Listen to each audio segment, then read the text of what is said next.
to address a very important aspect in the Iranian people versus the Islamic dictatorship conflict that needs to be talked about, and that is Islam and Iran. Before I start, I want to point out that there are a lot of Muslim Iranians. We have family members, friends, neighbors, and no one wants to take away from that. Iranians are fighting for religious freedom, which means freedom for our dear Iranian Muslims to live their lives how they want, and freedom for all Iranians who don't connect with Islam to live their lives how they want. Now, with that being said, yes, there are a lot of Iranians who don't connect with Islam and don't want to be forced to be Muslims. And that might be confusing for those of you who don't know Iranian history. So let me take you back 1,389 years ago to 633 AD. The Sassanid dynasty, the last non-Islamic dynasty of Iran, was in power. The official religion of Iran and Iranians was Zoroastrianism, an ancient Persian religion that originated 4,000 years ago, arguably the world's first monotheistic faith. Even though Zoroastrianism was the faith of the majority of Iranians, Judaism, Christianity, Manichaeism, Mazdakism, and Buddhism were also practiced. In the south, the Prophet of Islam, Muhammad, had unified the Arab world, and upon his passing, Abu Bakr had become his successor. Under Abu Bakr's caliphate rule, Arab Muslims attacked the Sassanids in March of 633, and after 21 years, in 654, they were able to fully conquer Iran, known by history as the Muslim conquest of Persia. This part of Iranian history is called the Islamization of Iran, a dark chapter in history for Iranians. The conquering Arab Muslims started the process of forced conversion of Iranians to Islam. They tore down all Zoroastrian temples and built mosques. They burnt down all Persian libraries with texts dating back to 550 BC of the Achaemenid Persian Empire. Iranians were heavily persecuted, harassed, and discriminated against in efforts of forced conversion. After years and years of Iranian resistance, many Zoroastrians accepted Islam in fear of being persecuted, and a lot continued practicing their faith in secret. For 847 years, Iran and Iranians were under different rulers. First, Arab Muslim control for centuries, and later the Turks and Mongols. Until 1501, when the Safavid dynasty began. Starting with Ismail I,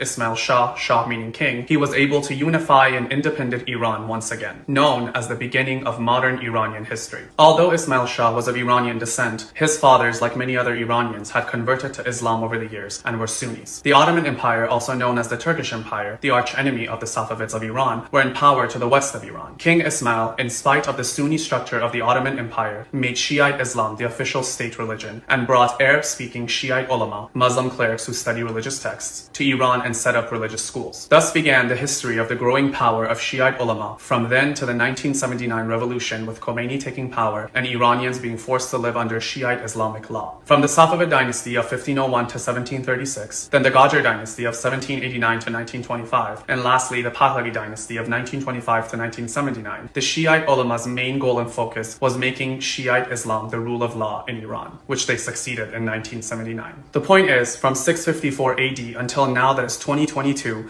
1,368 years Iranians have resisted being robbed of their culture and heritage. This is why a lot of Iranians don't want to live under Islamic law. There is a duality in being Iranian and being Muslim. Again, not for everyone. At this point, after all these years, there are many Iranians who are Muslim and are comfortable identifying as both Iranian and Muslim. And that's beautiful. But there are Iranians that don't want to identify with Islam and are being forced to. There are Iranians that just want to be Iranian. Islamic texts are in Arabic. Iranians speak Farsi or Persian, and they're forced to learn and pray in a different language. Muslim traditions and cultures revolve around Arabic Islamic calendar. Iranians have their own Persian calendar, with their new year being Nowruz, spring equinox. Iranians have their own Persian traditions like Nowruz, Charshambasuri, Mehregan, Yalda, and so on. Arabic Muslim traditions are forced on Iranians who don't want to practice them, like Ramadan. Iranians who are caught eating or drinking when they should be fasting are jailed and lashed. For so long, Iranians have been forced to relinquish their true Persian heritage and adopt Islamic ones which are natively Arabic. And they won't do it. They will never do it. Iranians have one of the world's oldest cultures, and it would be history's shame to let them be robbed of it. Iranians have saved Iran time and time again throughout history, and they will do it once again. Freedom always prevails. Freedom for Iran.